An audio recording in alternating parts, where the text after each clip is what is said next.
సన్యాసి తమ కృత్యములలో ఆసక్తులై ఉంటారు గనుక సాక్షి ఉండదగిన వారు కాదు. అంటే అయ్యా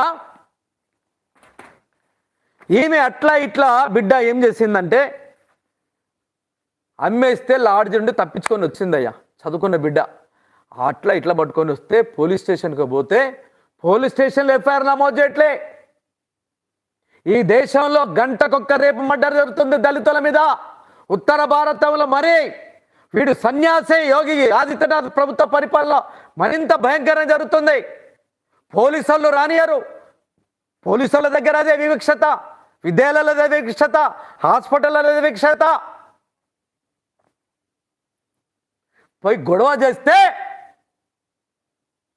తండ్రిని పట్టుకపోయిందయ్యా. తండ్రిని పట్టుకపోయి దొంగ కేసులు పెట్టి కొట్టి కొట్టి కొట్టి కొట్టి పోలీసులతో పాటు భారతీయ జనతా పార్టీ కులదీప్ సింగర్ అనే భారతీయ జనతా ఎమ్మెల్యే మనుషులు పోలీస్ స్టేషన్లో పోయి కొట్టి కొట్టి చంపి పడేసిండ్రు.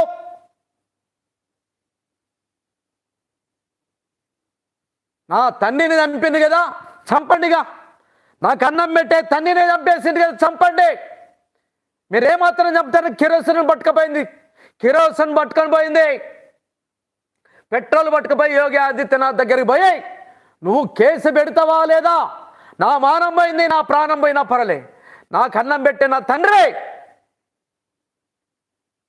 నా తల్లి ముండరాలైపోయింది, విధవ అయిపోయింది. నా తల్లి సీతమ్మ కష్టాలు అనుభవిస్తుంది. నాకు ఇంకా పిల్లలు ఉన్నారు.